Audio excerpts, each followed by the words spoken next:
arinal haqqa haqqan warzuqna ittiba'ah wa arinal batila batilan warzuqna ijtinabah. Bapak Ibu jamaah rahimakumullah, assalamualaikum warahmatullahi wabarakatuh. Alhamdulillah, segala puji dan segala keagungan milik Allah Subhanahu wa taala. Alhamdulillah, pagi hari ini di hari yang ke-25 Ramadan kita dipertemukan kembali oleh Allah Subhanahu wa taala dalam kajian kitab Tazkiyatun Nufus wa Tarbiyatuha kama yuqarriruhu ulama'us salaf. Bapak Ibu jemaah rahimakumullah, sungguh sangat cepat waktu dalam kehidupan ini berlalu. Seakan-akan baru kemarin kita menyambut bulan Ramadan. Hari ini kita telah memasuki hari yang ke-25 daripada bulan suci Ramadan. Itulah kehidupan dunia, sangat cepat berlalu, sangat cepat menghilang, dan sangat cepat rusak. Kalau kita bandingkan antara mendapatkannya dan menghabiskannya, itu lebih mudah menghabiskannya dan lebih sulit mendapatkannya. Dan dunia ini selain cepat menghilang, dia juga cepat rusak. Oleh karena itu, barang siapa di antara kita yang mencintai dunia, sejatinya dia telah mencintai barang rusak. Dan ketika hati kita sudah dipenuhi dengan dunia, ketahuilah bahwa itu merupakan sumber penyakitnya hati. Bapak Ibu jemaah rahimakumullah, pertemuan kali ini kita akan membahas tentang hati, kemudian macam-macam hati, serta pembagian hati dan cara mengobati penyakit hati. Sebelumnya kita telah membahas 3 bab. Yang pertama kita membahas tentang ikhlas, yang kedua kita membahas tentang niat, kemudian yang ketiga kita membahas tentang ilmu. 3 perkara yang sudah kita bahas itu semoga sudah kita amalkan dan sudah kita praktekkan dalam kehidupan kita sehari-hari. Amin ya rabbal alamin. Nah, untuk pembahasan yang keempat dalam kitab ini tentang anwa'ul qalbi wa aqsamuhu, macam-macam hati, pembagiannya, serta dijelaskan pula dalam kitab ini tentang cara mengobati hati yang sakit. Para jemaah rahimakumullah, sebagaimana yang pernah saya katakan sebelumnya, bahwa kebutuhan hidup manusia itu ada 2 macam. Yang pertama, ada kebutuhan hidup yang sifatnya zahir, ada kebutuhan hidup yang sifatnya batin.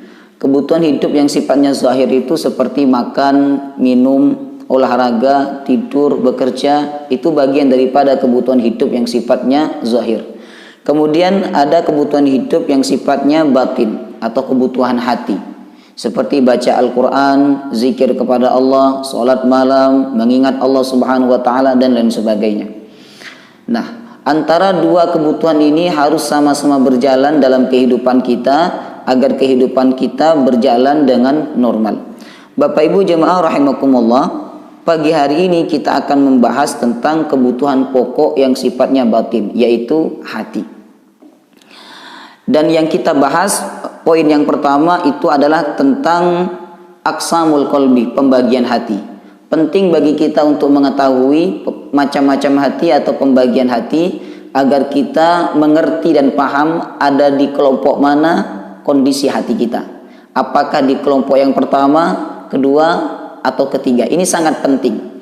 Sama halnya ketika kita mengetahui satu penyakit yang bersemayam atau yang ada dalam tubuh kita, maka kita akan mudah untuk mencari obatnya.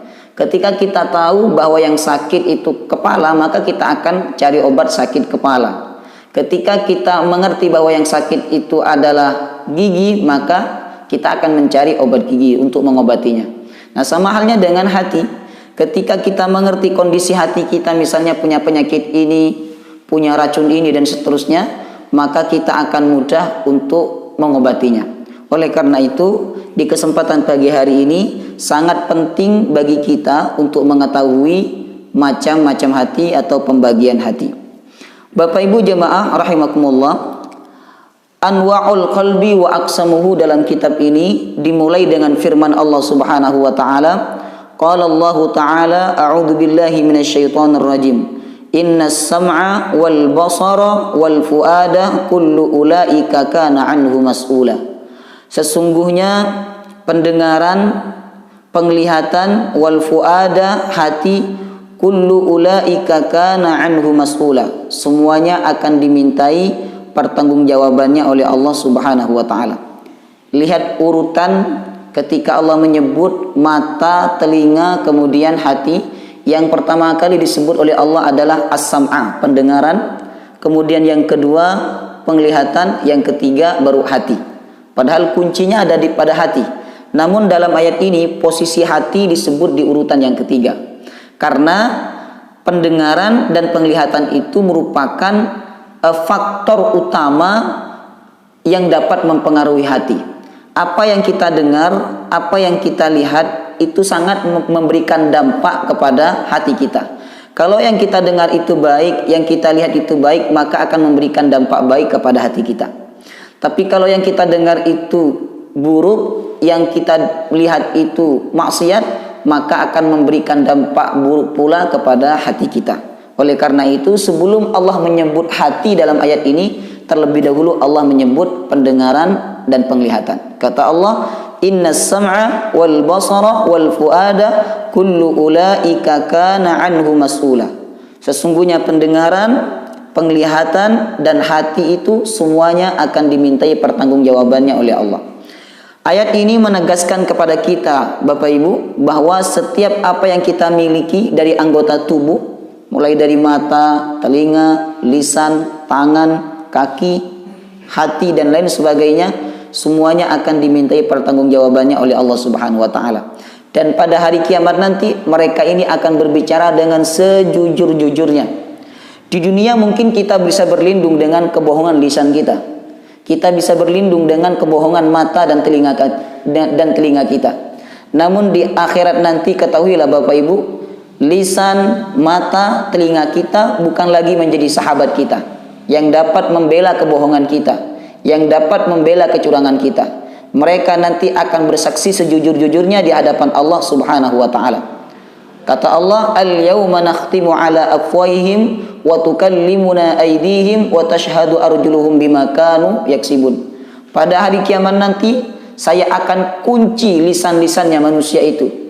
Wa tukallimuna aydihim, tangan-tangan mereka berbicara kepada kami, kata Allah. Wa tashhadu arjuluhum bima kanu yaksibun, dan kaki-kaki mereka bersaksi, berbicara di hadapan Allah, bima kanu yaksibun, terhadap apa yang mereka lakukan waktu hidup di dunia. Semua anggota tubuh yang Allah titipkan kepada kita, semuanya akan berbicara, semuanya akan ditanya nanti oleh Allah Subhanahu wa taala. Bapak Ibu jemaah rahimakumullah, ayat ini juga menegaskan bahwa semua apa yang ada dalam kehidupan dan Allah anugerahkan bagi kehidupan kita, tidak hanya anggota badan, ya, harta, anak, keluarga, dan semua apa yang Allah anugerahkan dalam kehidupan kita, itu tidak Allah anugerahkan secara cuma-cuma. Ada perkara yang nanti kita harus bertanggung jawab di hadapan Allah Subhanahu wa taala. Hal ini sebagaimana sabda Rasulullah SAW dalam hadis riwayat Ibnu Hibban dan riwayat Imam At-Tirmizi. Rasulullah bersabda, "La tazulu qadama 'abdin yaumal qiyamati hatta yus'alu an arba'." Tidaklah kaki seorang hamba itu pada hari kiamat melangkah kecuali dia ditanya tentang 4 perkara. Tidaklah kaki seorang hamba itu melangkah pada hari kiamat nanti hatta yus'alu an arba', sampai dia ditanya tentang 4 perkara. Yang pertama, an umrihi fi ma afna, tentang umurnya, kemana dia habiskan, tentang waktu hidupnya, kemana dia habiskan. Itu yang pertama. Kemudian yang kedua, wa an jasadihi fi ma ablah, tentang jasadnya, kemana dia gunakan. Mata Allah titipkan kepada kita, kemana kita gunakan mata itu, untuk apa kita melihat mata itu. Kemudian yang kedua, lisan Allah berikan kepada kita, Allah akan tanyakan untuk apa engkau gunakan lisannya. Kemudian tangan ditanyakan oleh Allah Subhanahu wa taala, semuanya akan dimintai pertanggungjawaban oleh Allah Subhanahu wa taala. Kemudian wa an ilmihi madza amila fihi. Dan Allah juga bertanya tentang ilmu. Kemana ilmu itu dia amalkan? Apakah hanya sekadar catatan? Apakah hanya sekadar tulisan, wawasan? Ataukah lebih daripada itu? Akan dimintai pertanggungjawabannya oleh Allah Subhanahu wa taala. Kemudian yang terakhir, wa an malihi min aina iktasabahu wa fima anfaqahu. Allah akan bertanya tentang harta kita, dari mana harta itu dia dapatkan dan kemana harta itu dia infakkan. Makanya orang itu kalau semakin banyak hartanya, semakin banyak pertanyaannya di hadapan Allah. Ustadz pengen pertanyaan yang sedikit atau yang banyak? Yang sedikit, ya, hartanya harus sedikit. Tapi kalau pertanyaannya banyak, hartanya banyak, maka pertanyaannya akan banyak pula di hadapan Allah Subhanahu wa taala. Baik. Tidak apa-apa kita memiliki harta banyak, yang penting kita mendapatkan hisaban yasira, hisab yang mudah. Bapak Ibu jemaah rahimakumullah, setelah kitab ini menjelaskan tentang bahwa seluruh anggota badan kita akan dimintai pertanggungjawaban oleh Allah, termasuk pendengaran, penglihatan dan hati. Kemudian pada poin berikutnya, kitab ini menegaskan bahwa hati itu sebagai raja atau pemimpin bagi anggota badan yang lain. Walamma kana al-qalbu li hadhihi al-a'dha' kal malik al-mutasarrif fil junudi. Sesungguhnya hati itu seperti raja atau pemimpin bagi anggota tubuh yang lain. Kita tahu bersama bahwa segala sesuatu itu ada pemimpinnya. Likulli syai'in imamun. Segala sesuatu itu ada pemimpin, ada imamnya, ada rajanya. Pemimpin bulan dalam setahun itu adalah bulan Ramadan. Pemimpin hari dalam satu pekan itu adalah hari Jumat. Pemimpin ibadah itu adalah salat. As-salatu ra'sul ibadah. Kemudian pemimpin anggota tubuh kita itu adalah hati. Nah, oleh karena itu badan menjadi prajurit bagi hati, ya. Bila hati sebagai raja itu baik, maka akan baik pula seluruh anggota badan kita. Tapi bila hati sebagai raja itu buruk, maka akan buruk pula anggota badan kita. Oleh karena itu ulama menganggap bahwa amal hati ini merupakan amal yang sangat penting dibandingkan amal zahir, ya, sebab kata mereka tidak ada dosa zahir dan tidak ada amal zahir. Semuanya itu bersumber daripada hati. Lisan itu tidak akan mengucapkan kata-kata kotor kalau hatinya tidak kotor. Mata tidak akan tidak akan melihat benda-benda yang kotor kalau hatinya tidak kotor. Tangan tidak akan berat untuk menolong orang lain kalau hatinya itu tidak kotor. Jadi semuanya kembali kepada hati. Oleh karena itu ulama mengatakan tidak ada dosa zahir. Yang ada adalah dosa batin, yaitu dosa hati. Bapak Ibu jemaah rahimakumullah, oleh karena itu hati ini menjadi standar kebaikan atau keburukan anggota badan kita. Hal ini sebagaimana sabda Rasulullah SAW yang dikutip juga dalam kitab Tazkiyatun Nufus. Ala wa inna fil jasadi mudghah idza saluhat saluhal jasadu kulluh wa idza fasadat fasadal jasadu kulluh ala wa hiyal qalbu. Kata Rasulullah, ketahuilah bahwa dalam jasad manusia itu mudghah, ada segumpal daging. Idza saluhat saluhal jasadu kulluh. Apabila satu gumpal ini baik, ya, apabila satu gumpal ini maslahat, saluhal jasadu kullu, maka baik pula seluruh anggota badan yang lain. Wa idza fasadat fasadal jasadu kullu. Tapi jika satu gumpal ini rusak, maka rusak pula seluruh anggota badan yang lain. Ala wahiyal qalbu, itu adalah hati. Nah, hadis ini menegaskan kepada kita semua bahwa kunci kehidupan anggota badan kita itu ada pada hati. Jika hati kita hidup, maka lisan kita akan hidup untuk berbicara yang baik. Mata kita akan hidup di tengah malam, dan mata kita akan hidup di depan Al-Quranul Karim. Tangan kita akan hidup untuk menolong orang lain. Itu bersumber daripada hati yang hidup.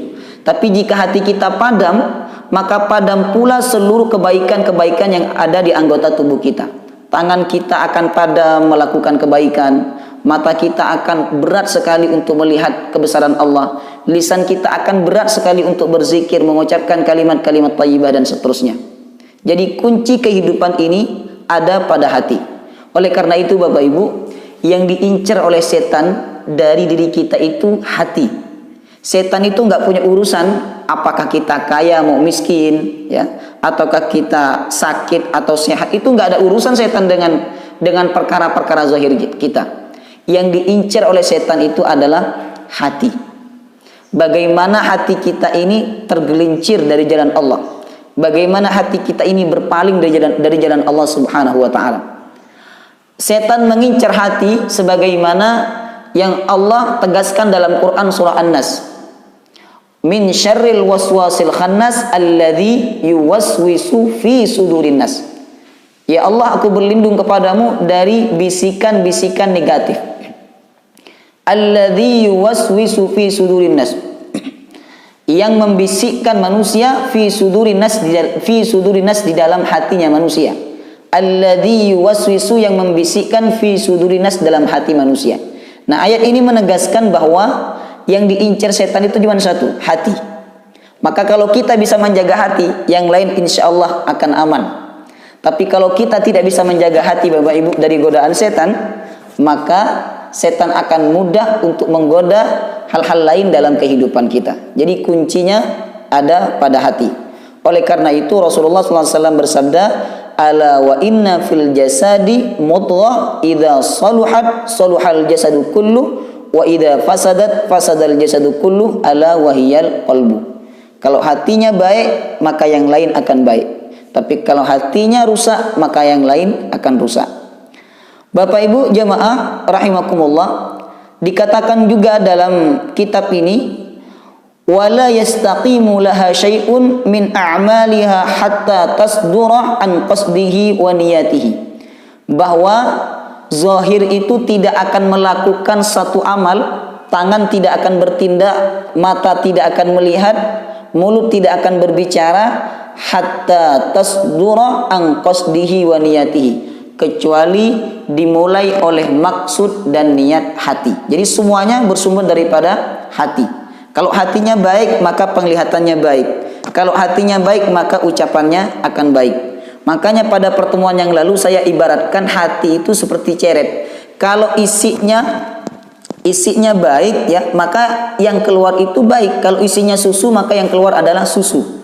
Tapi kalau isinya kopi, yang keluar juga kopi. Kalau isinya racun, maka yang keluar itu bisa membunuh orang lain. Bapak Ibu jamaah rahimakumullah, itulah gambaran tentang betapa pentingnya kita menjaga hati dan betapa pentingnya serta betapa utamanya amal hati. Karena ini menjadi kunci kehidupan anggota badan kita yang lain.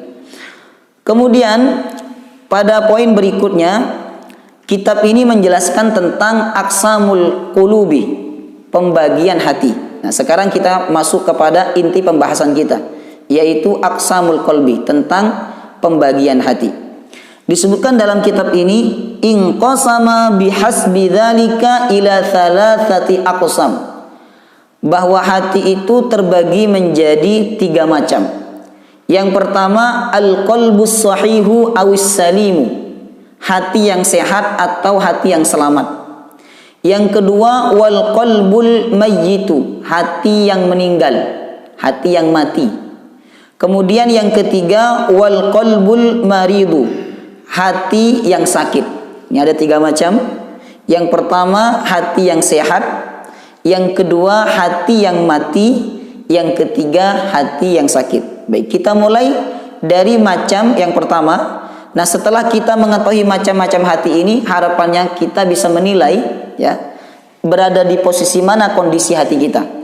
Apakah di kondisi hati yang sehat, hati yang sakit, ataukah hati yang meninggal, hati yang mati. Baik, kita mulai dari bagian yang pertama, yaitu al-qalbus sahih, hati yang sehat. Apa itu hati yang sehat? Dikatakan dalam kitab ini, al-qalbu alladzi salima min kulli syahwatin tukhalifu amrallahi wa nahyihi. Hati yang sehat itu adalah hati yang selamat dari segala macam dorongan hawa nafsu yang menentang perintah dan larangan Allah. Ketika hati kita selamat dari dorongan hawa nafsu negatif, dorongan hawa nafsu yang menentang perintah Allah atau yang menentang larangan Allah Subhanahu wa taala, maka hati kita saat itu telah berada di posisi hati yang sehat.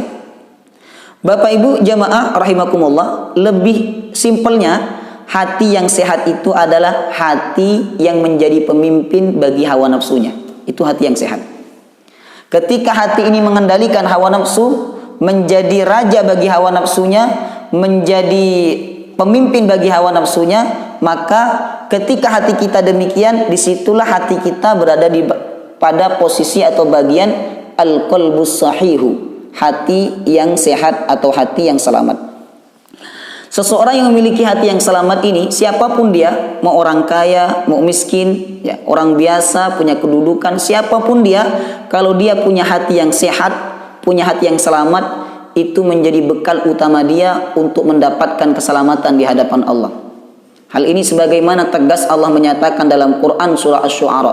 Allah berfirman, "Yauma la yanfa'u malun wala banun illa man atallaha biqalbin salim." Yauma la yanfa'u malun wala banun. Pada hari kiamat nanti tidak bermanfaat malun, harta. Orang kafir di zaman Nabi sering menjadikan harta sebagai tebusan. Kata mereka, nanti saya kalau masuk neraka, kalau diazab oleh Allah, saya akan tebus azab itu dengan harta ini. Allah kemudian menjawab prasangka mereka. Kata Allah, innal ladzina kafaru law anna lahum ma fil ardi jami'an wa mithlahu ma'ahu liyaftadu bihi min adzabi yaumil qiyamati ma tuqbila minhum.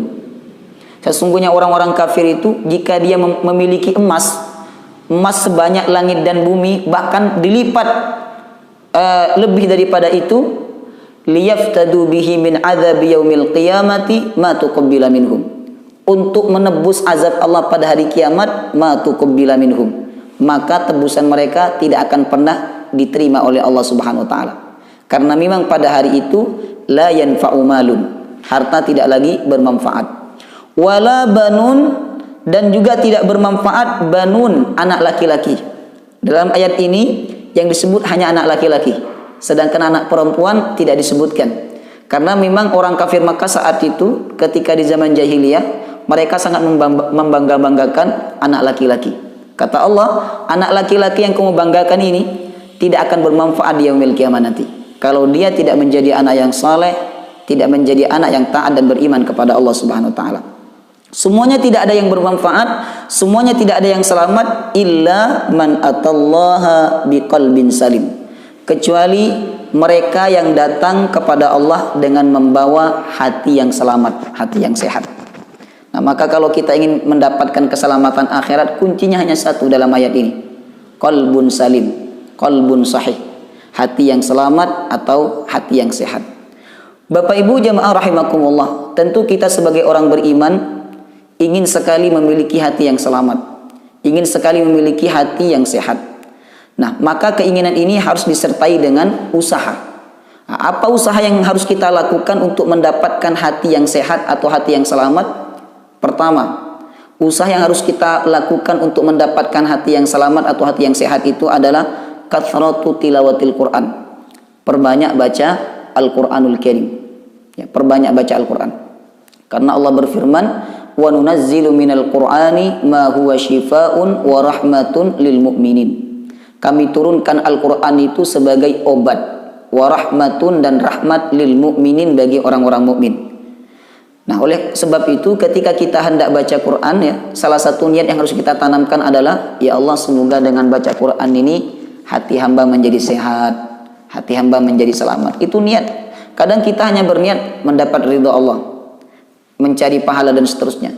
Perlu kita menanamkan niat dengan baca Quran itu semoga hati kita sehat, semoga hati kita selamat. Kathratu tilawatil Quran, perbanyak baca Al-Quranul Karim. Terlebih di bulan suci Ramadan ini Bapak Ibu, ya. Bulan Ramadan ini bulan Al-Quran. Bahkan Allah mengartikan Ramadan itu bukan sebagai bulan puasa. Kalau kita mengartikan Ramadan itu sebagai bulan puasa, ketika kita ditanya apa itu bulan Ramadan, maka yang terbesit dalam benak kita adalah bulan puasa. Tapi ketika Allah mengartikan Ramadan, Allah tidak artikan sebagai bulan puasa, tapi Allah artikan sebagai bulan Al-Quran. Kata Allah, syahrul Ramadan alladzi unzila fihil Quran. Bulan Ramadan adalah bulan diturunkannya Al-Quran. Itu artinya di bulan Ramadan ini kita harus banyak membaca Al-Quranul Karim, sebagaimana yang dicontohkan oleh Nabi kita, dicontohkan oleh ulama-ulama kita, ya. Banyak membaca Quran. Bahkan di ulama salaf itu zaman dulu ya, sudah menjadi tradisi di antara mereka ketika bulan Ramadan mereka saling bertanya. Ketika bertemu itu mereka saling bertanya, dan pertanyaannya cuma satu, sudah berapa kali hatam? Kalau kita ketemu, apa pertanyaannya Bapak Ibu? Ya, sudah THR Ramadan. Ulama-ulama salaf itu ketika ketemu, pertanyaan mereka satu, sudah hatam berapa kali? Itu tradisi.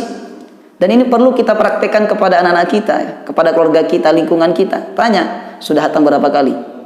Sudah hatam berapa juz? Sudah baca berapa juz? Nah, ketika itu menjadi pertanyaan yang membumi, mentradisi dalam kehidupan keluarga kita, maka ketika datangnya bulan Ramadan, yang ada di benak mereka adalah menghatamkan Al-Quranul Karim. Jadi perkara yang pertama yang dapat membuat hati kita sehat, yang dapat membuat hati kita selamat itu adalah Al-Quran. Perbanyak baca Al-Quran. Yang kedua, zikrullah, ingat Allah. Tidak ada ketenangan hati, tidak ada kesehatan hati tanpa zikrullah, ingat Allah. Orang itu kalau ingat Allah tidak akan stres Bapak Ibu. Kenapa orang Jepang itu ketika dia ingin mendapatkan sesuatu tapi dia setelah melakukannya tidak mendapatkan apa yang dia inginkan, lalu dia bunuh diri. Dia ambil tembak kemudian dia tembakkan kepalanya. Bunuh diri. Karena apa? Di dalam hatinya tidak ada zikrullah, ingat Allah. Apalagi di suasana pandemi ini. Ini zikrullah, ingat Allah harus lebih diperkuat. Ya, harus lebih diperkuat. Karena kalau kita tidak ingat Allah, maka kita akan menyalahkan keadaan. Kenapa harus ada ini? Kenapa harus ada ini? Kenapa harus ada ini? Seandainya tidak ada ini, bisnis saya pasti lancar. Seandainya tidak ada ini lancar, dan seterusnya. Tidak boleh kita berkata demikian Bapak Ibu. Kata Rasulullah, kalau kamu berkata seandainya, justru itu membuat setan semakin berkembang, semakin besar dalam diri kamu. Tapi berkatalah, qadarallahu wa ma syaa fa'al. Qadarallahu wa ma syaa fa'al. Semuanya sudah ditakdirkan oleh Allah. Wa ma syaa, dan apa yang dikehendaki oleh Allah fa'al akan terjadi. Katakan seperti itu. Qadarallahu wa ma syaa fa'al. Jadi perkuat zikir kita kepada Allah. Ini salah satu kunci untuk membuat hati kita sehat, untuk membuat hati kita selamat. Zikrullah. Sebagaimana firman Allah, ala bidzikrillahi tatmainnul qulub. Ketahuilah bahwa dengan zikir kepada Allah, hati ini akan tenang. Kalau hati tenang, pikiran tenang. Ya, pekerjaan akan diselesaikan dengan cara yang tenang, dan semuanya. Kuncinya zikir kepada Allah Subhanahu wa taala. Tidak ada dalam sejarah hidup manusia itu yang stres ya, ketika mereka berzikir kepada Allah. Orang-orang stres, orang-orang frustasi, bunuh diri itu karena zikrullah dalam hatinya itu sudah hilang. Itu kunci yang kedua untuk mendapatkan hati yang sehat. Kemudian yang ketiga, salatul lail, salat malam. Masya Allah, salat malam ini Bapak Ibu ya. Kalau hati kita pengen lembut, hati kita pengen sehat, ya, pengen selamat, salat malam. Terutama di sepertiga malam. Subhanallah. Di sepertiga malam itu, ini waktu khusus. Dan sering saya sampaikan kepada Bapak Ibu, bahwa sepertiga malam itu pertemuan khusus antara seorang hamba dengan Allah Subhanahu wa ta'ala. Kalau sholat 5 waktu itu pertemuan Allah dengan seluruh hambanya. Karena banyak orang yang bisa melaksanakan sholat 5 waktu. Tapi sholat di sepertiga malam itu pertemuan khusus antara Allah dengan hambanya. Sampai di sepertiga malam itu, yang mencari bukan kita, tapi yang mencari Allah. Kata Allah, hal min mustaghfir, hal min taib, hal min di hajah. Apakah ada yang bertaubat? Kata Allah malam hari ini, aku akan terima taubatnya. Hal min zi hajah fa'utiya su'lah. Apakah ada yang punya hajat malam hari ini? Aku akan penuhi hajat-hajatnya. Subhanallah. Allah yang mencari kita di sepertiga malam. Ketika Allah mencari kita dan kita hadir saat dicari oleh Allah, itu merupakan suatu yang sangat istimewa dan sesuatu yang sangat agung Bapak Ibu. Dan ketika kita istiqomah melaksanakan sholat di sepertiga malam, apa yang akan terjadi pada hati kita? Hati kita akan mengalami perubahan. Dari yang awalnya punya penyakit, penyakitnya akan sembuh. Dari yang awalnya suka marah, maka emosinya akan mudah terkontrol. Dari yang awalnya riya, maka kemudian akan berubah menjadi ikhlas. Itu sholat malam. Jadi cara yang ketiga untuk meraih hati yang sehat, hati yang selamat itu adalah sholatul lail, sholat malam. Kemudian yang keempat adalah mujalasatus shalihin, duduk dengan orang-orang saleh.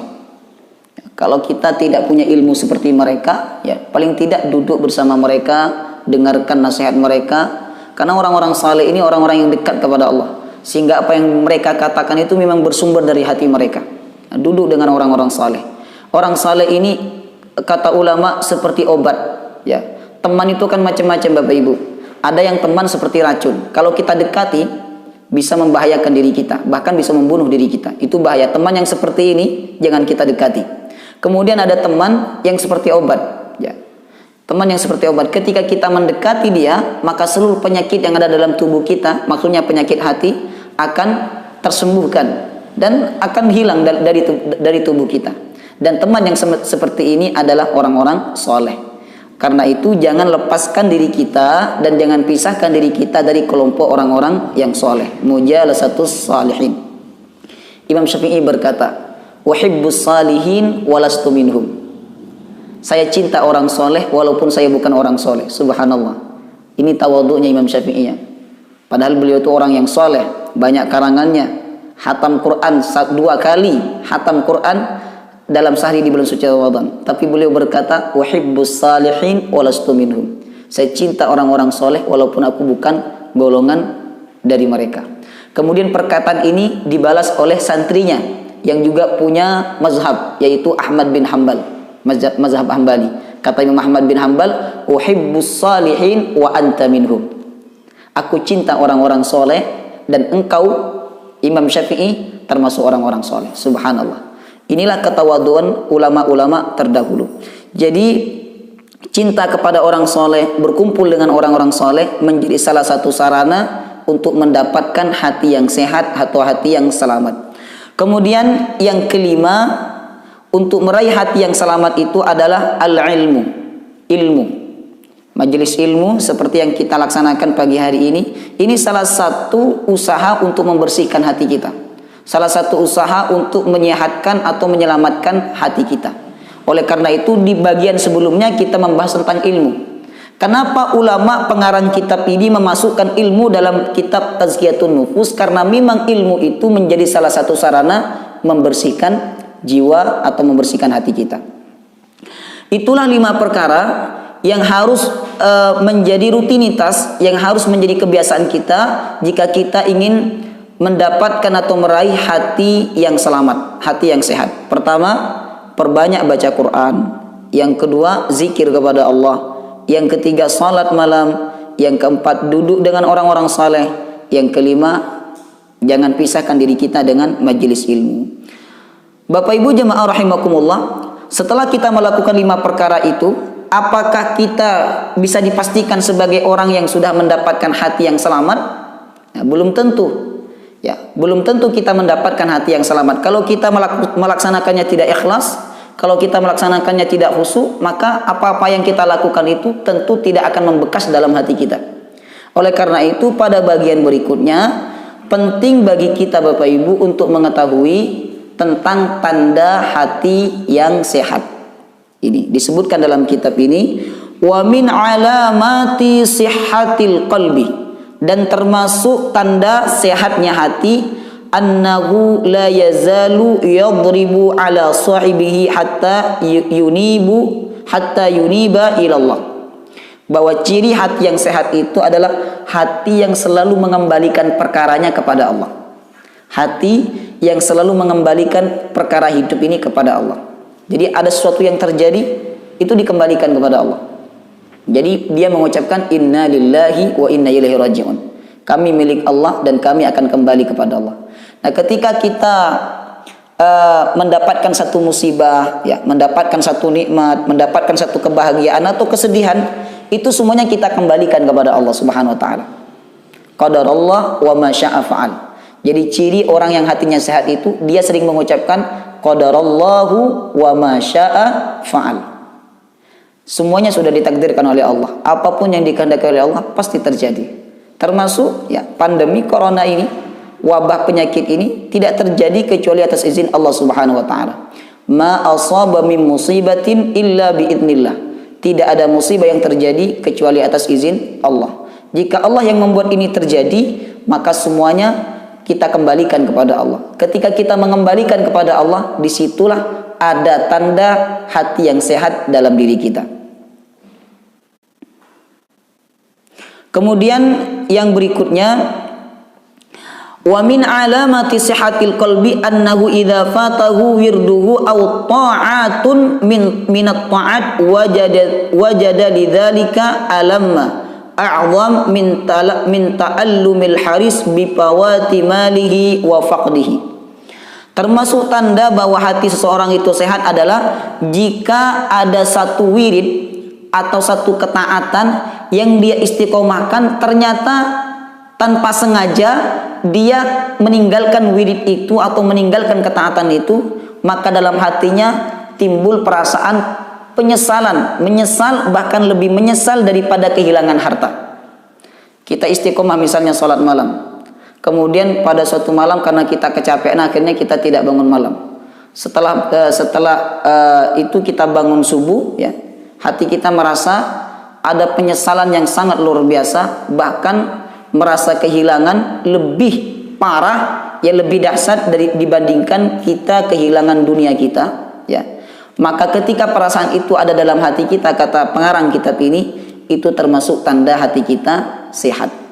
Ya, hati yang sehat itu merasa kehilangan ketika tidak bisa melakukan satu ibadah yang dia istiqomahkan. Kemudian yang ketiga, wa min alamati sihhatihi ayyakuna himmuhu wahidan wa ayyakuna fillahi, yakni fi taatillah. Termasuk tanda hati seseorang itu sehat adalah keinginannya hanya satu. Keinginan hanya satu, yaitu fi taatillah, taat kepada Allah. Itu saja yang dia inginkan.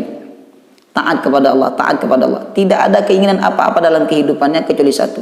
Bagaimana dia bisa berbuat taat, bisa mencari ridhonya Allah Subhanahu wa taala.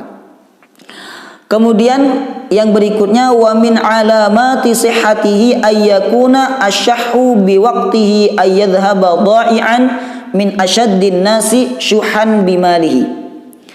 Termasuk tanda seseorang itu hatinya sehat, dia sangat merasa kehilangan jika ada waktu yang dia sia-siakan. Dia sangat merasa kehilangan jika ada waktu yang dia sia-siakan. Misalnya dia khilaf, ya, atau dia teledor, telah menyia-nyiakan waktu yang seharusnya dia gunakan untuk beribadah, berbuat baik, tapi ternyata dia gunakan untuk sesuatu yang sia-sia. Dia merasa kehilangan itu, dia memiliki penyesalan yang sangat dalam hatinya. Itu merupakan tanda bahwa dia memiliki hati yang sehat.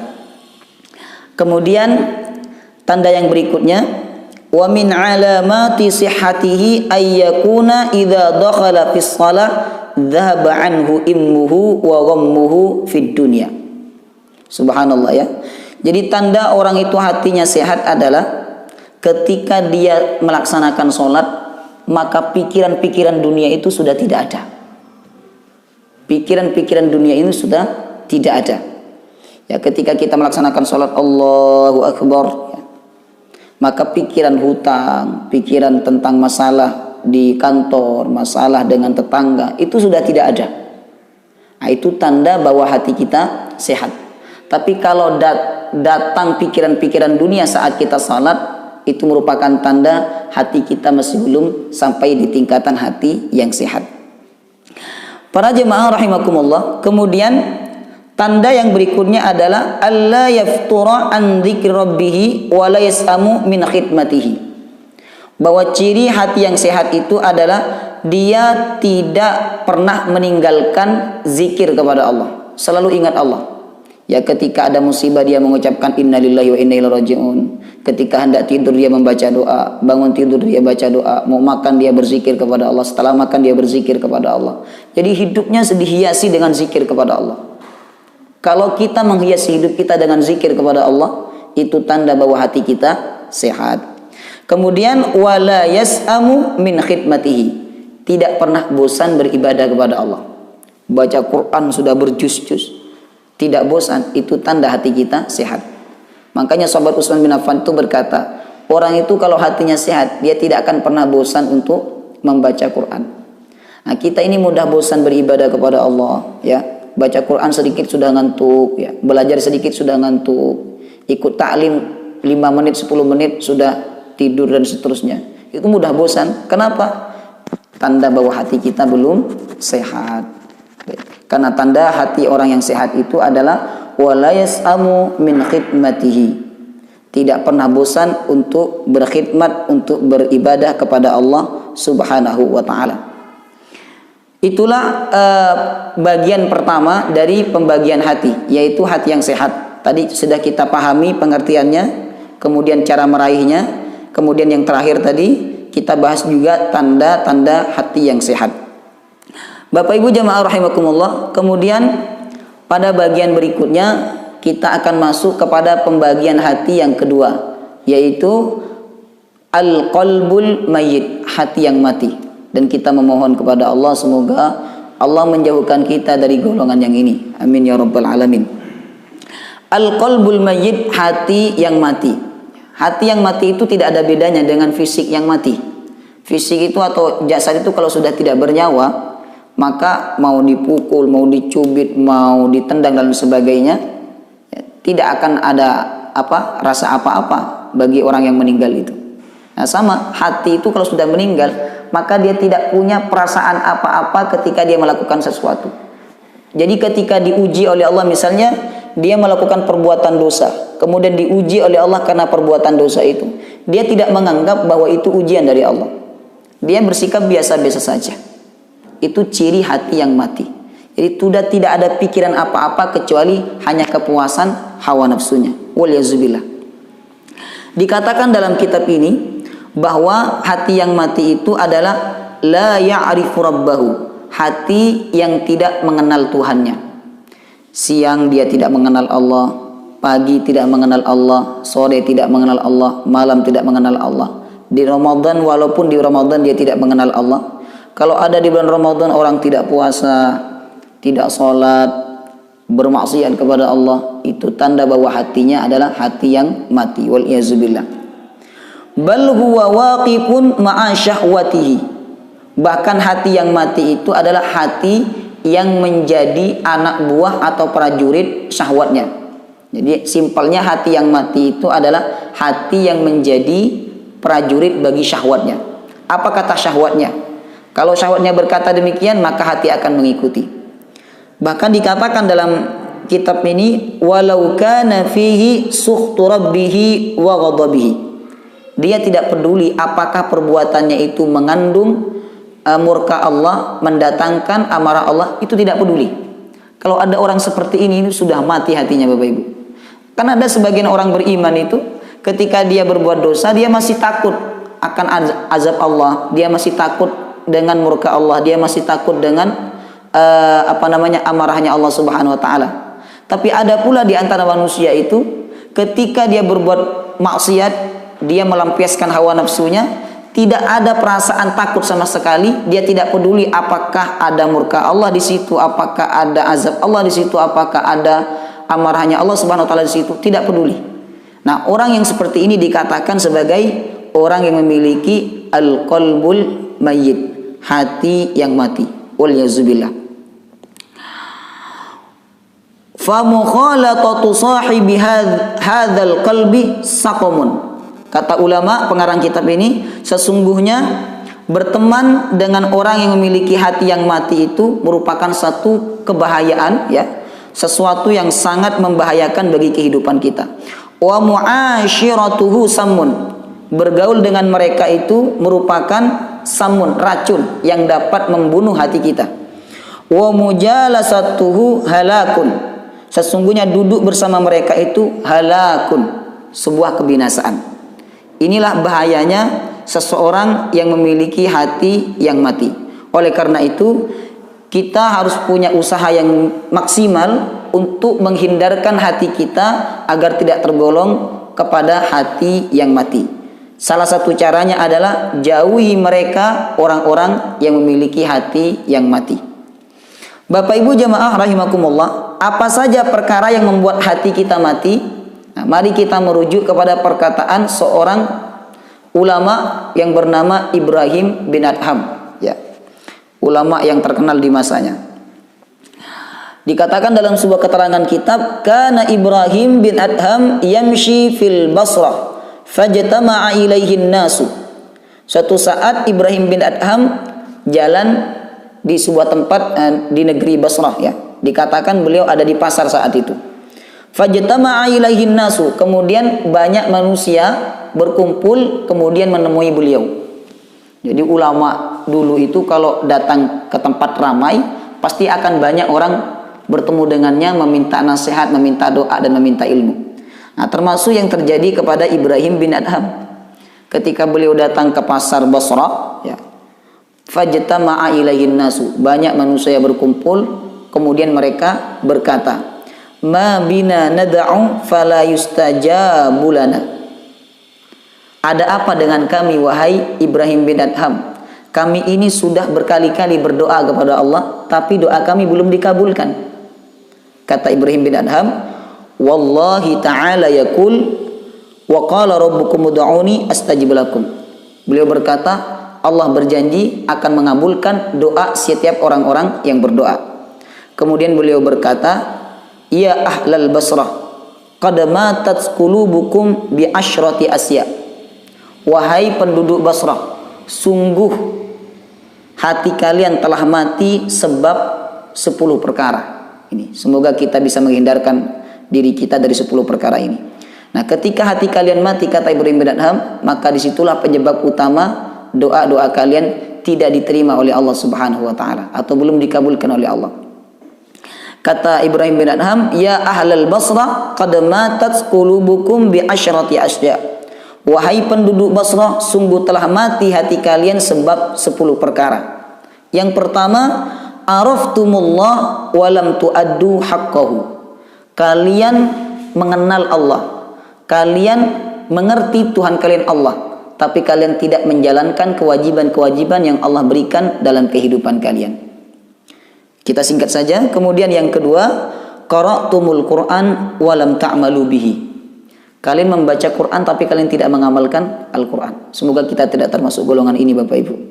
Membaca Quran tapi tidak mengamalkan Al-Quran. Al-Quran hanya dibuat sebagai penghibur saja, ya. Al-Quran hanya dibuat sebagai kesenangan saja, hanya dibuat sebagai alat untuk mendapatkan materi-materi dunia, dan dia tidak mengamalkan Al-Quran itu. Itulah yang membuat hati seseorang mayyit, ya, menjadi mati. Kemudian yang ketiga, idda'aitum hubbar Rasul sallallahu alaihi wasallam wa taraktum sunnatahu. Kalian mengaku cinta Rasulullah tapi kalian meninggalkan sunnahnya. Banyak kita temukan sekarang, ngaku cinta Nabi, cinta Rasulullah, tapi sunnah-sunnahnya ditinggalkan. Inilah pernyataan seperti inilah yang membuat hati seseorang itu mati. Kemudian yang keempat, idda'aitum adawatasy syaitan wa ata'tumuhu.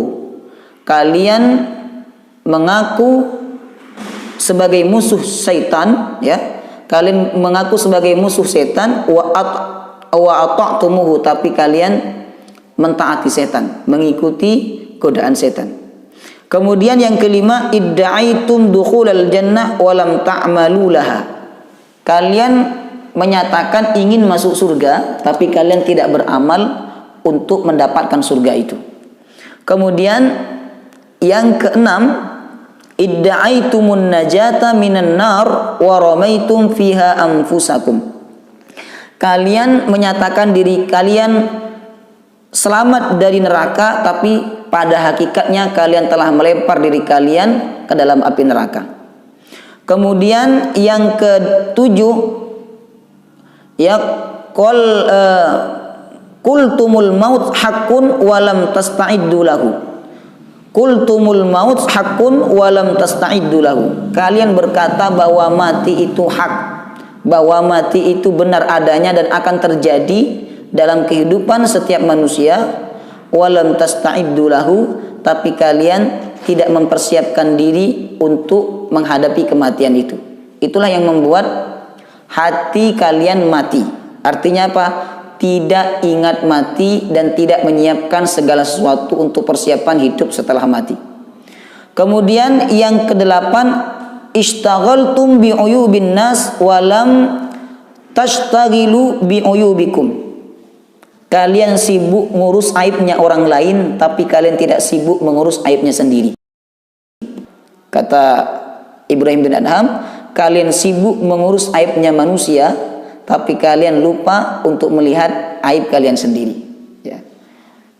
Pekerjaan orang lain dinilai, ya, kemudian kejelekan orang lain dilihat terus, tapi kejelekan diri sendirinya dilalaikan atau dilupakan. Inilah yang membuat hati mati, yaitu sibuk mengurus aibnya orang lain namun lupa terhadap aib dirinya sendiri.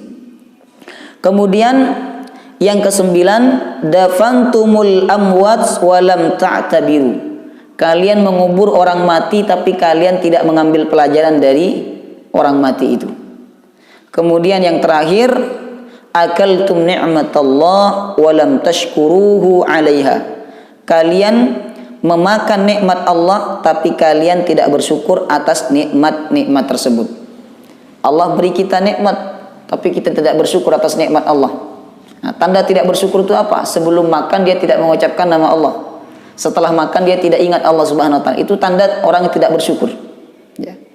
Nah, ketika seseorang itu diberi nikmat oleh Allah tapi dia tidak mensyukuri nikmat tersebut, maka itu menjadi salah satu penyebab hati dia berada di tingkatan al-qalbul mayyit, hati yang mati. Itulah 10 perkara yang membuat hati manusia kemudian meninggal, mati, sehingga dia tidak punya keinginan sama sekali untuk melakukan ketaatan atau untuk melakukan ibadah kepada Allah Subhanahu wa taala. Bapak Ibu jamaah rahimakumullah. Kemudian pembagian hati yang ketiga, yang pertama tadi al-qalbus sahih, hati yang selamat, hati yang sehat. Yang ketiga, yang kedua tadi al-qalbul mayyit, hati yang meninggal.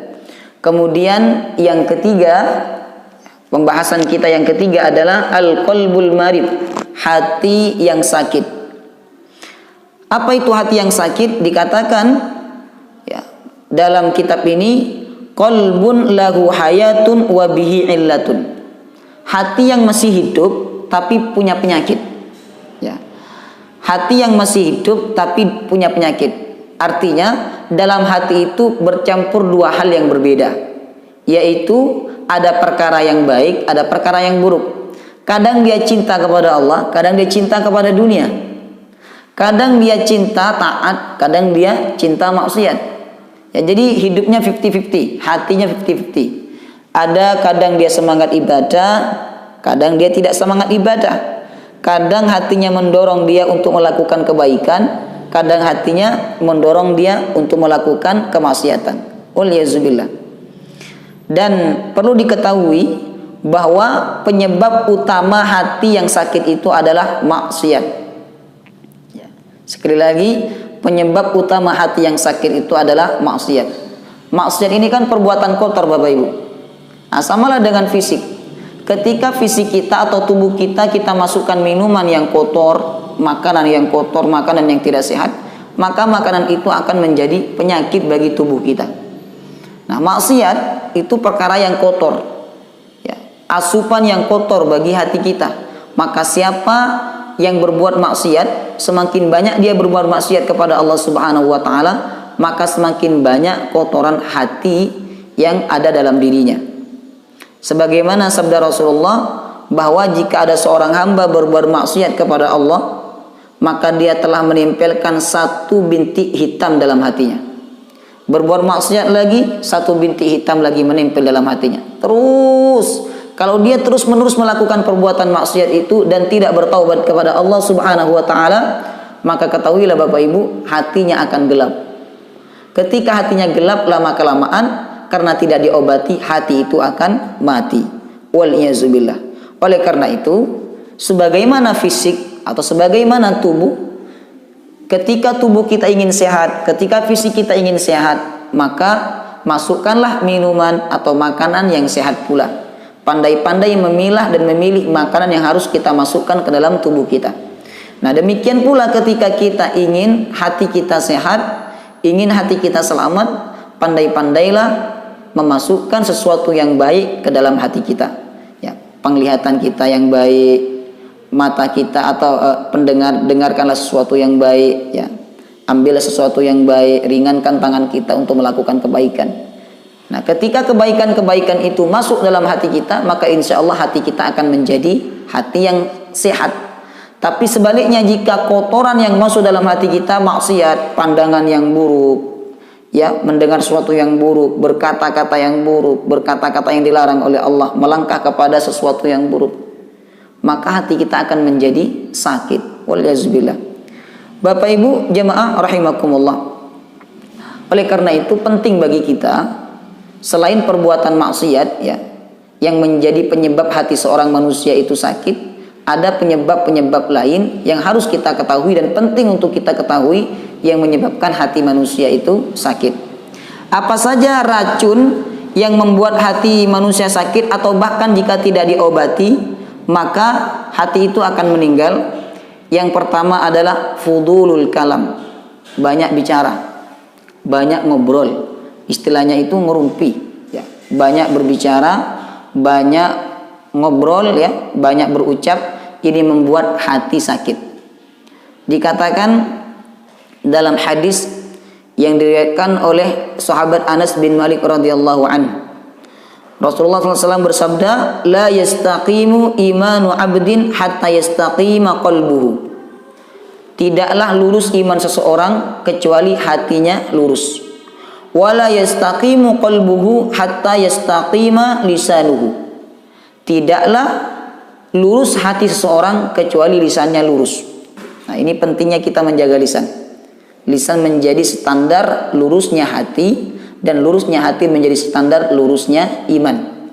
Tegas Rasulullah menyatakan, iman itu tidak lurus kecuali hatinya lurus. Hati tidak lurus kecuali lisannya lurus. Ya, kalau lisan lurus, maka lisan itu akan memberikan pengaruh yang baik kepada hati kita. Dan insya Allah hati kita akan lurus. Kemudian sahabat Umar bin Khattab berkata, man kathura kalamuhu kathura saqatuhu.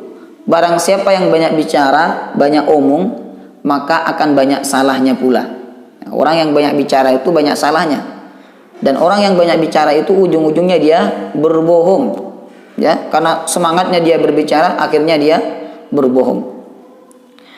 Wa man kathura saqatuhu kathurat dzunubuhu. Barang siapa yang banyak salahnya, tentu banyak dosanya.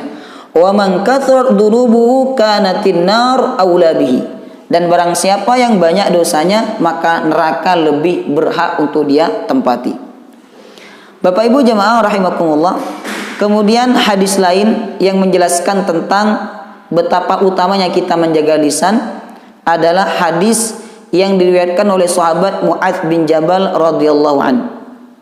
Rasulullah bersabda, ala ukhbiruka bimalaki dzalika kulli.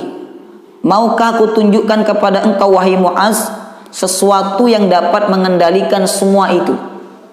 Kemudian sahabat Mu'adz berkata, bala ya Rasulullah, iya wahai Rasulullah.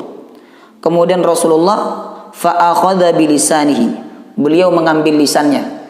Fa'akhadha bilisanihi, beliau mengambil lisannya. Summa qala, kemudian beliau berkata, kuffa alaika hadha, jaga baik-baik, kata Rasulullah.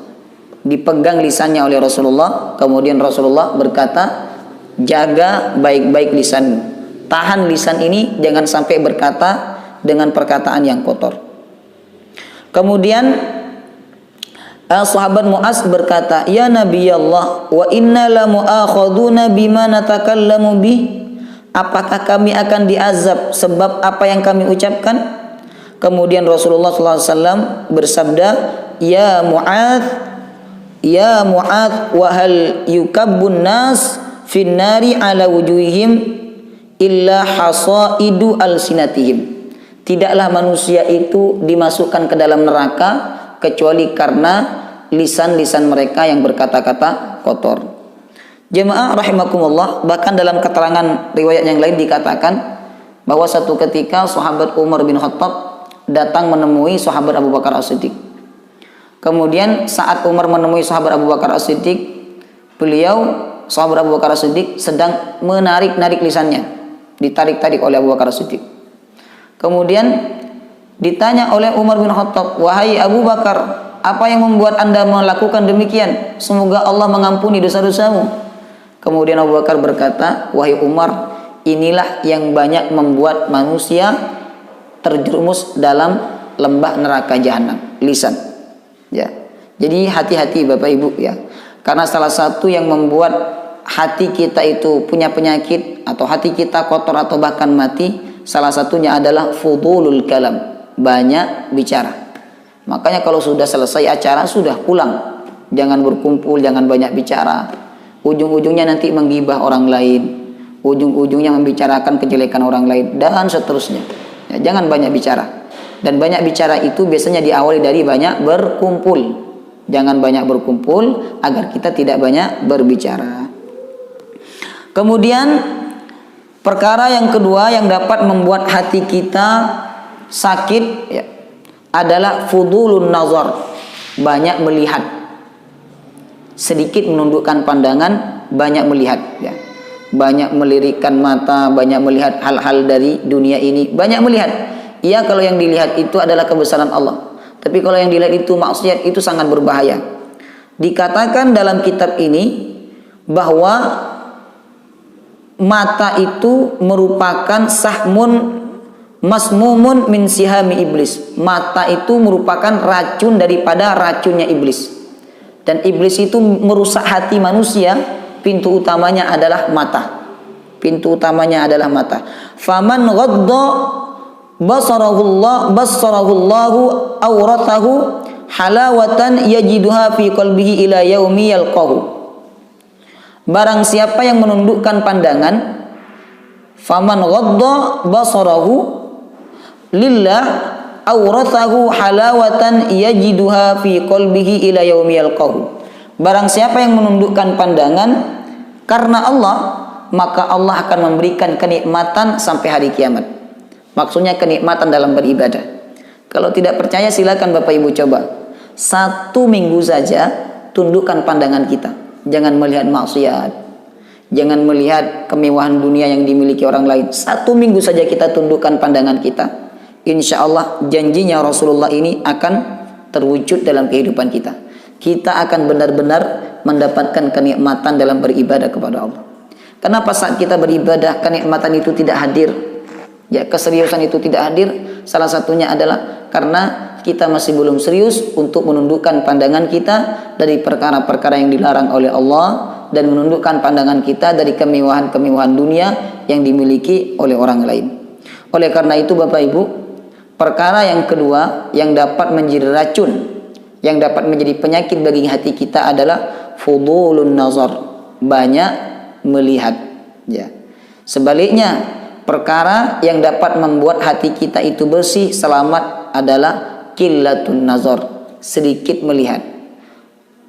Dan fudulul ghaddi, banyak menundukkan pandangan. Sebagaimana firman Allah, wa kullil mu'minina yaghuddu min absarihim. Katakanlah kepada orang-orang mukmin wahai Muhammad, hendaklah mereka menundukkan pandangan-pandangan mereka. Kemudian yang berikutnya, perkara yang menjadi racun atau penyakit bagi hati kita adalah fudulut ta'am, banyak makan. Nah, banyak makan ini bisa membuat hati kita sakit atau hati kita mati. Makanya ketika kita banyak makan, apa yang terjadi pada kondisi hati kita? Malas beribadah kepada Allah. Berat sekali untuk melakukan ketaatan karena banyak makan. Dikatakan dalam kitab ini, qillatut ta'am tujibu riqqatal qalbi, bahwa sedikit makan itu bisa membuat hati menjadi lembut. Ya, hati sekarang kita ketika di bulan Ramadan lembut. Sebelum Ramadan suka marah-marah. Sebelum Ramadan berat banget untuk beribadah kepada Allah.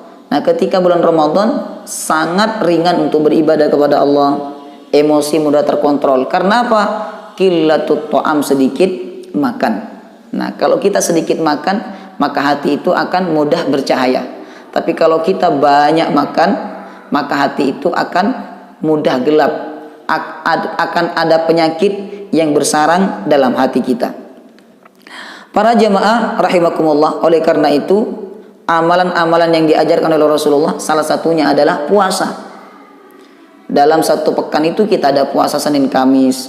Dalam satu bulan juga ada puasa Ayyamul Bid, ya, tanggal 13, 14, 15. Dalam bulan-bulan tertentu kita juga ada puasa.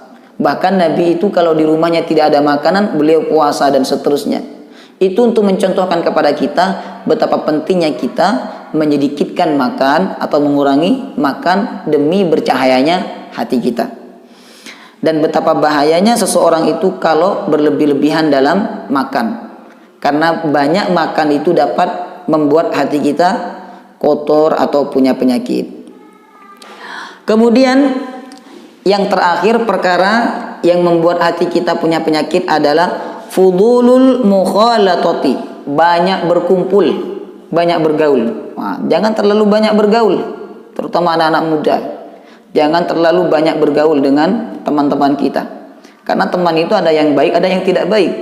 Ya, kalau kita pas ketemu teman yang baik, kalau pas bergaul dengan teman yang tidak baik, itu sangat berbahaya. Bisa menjadi salah satu penyebab hati kita teracuni, bahkan bisa menjadi hati kita sakit. Oleh karena itu dikatakan dalam kitab ini, hiya ad-da'ul 'abdal al-jalib li kulli syarrin.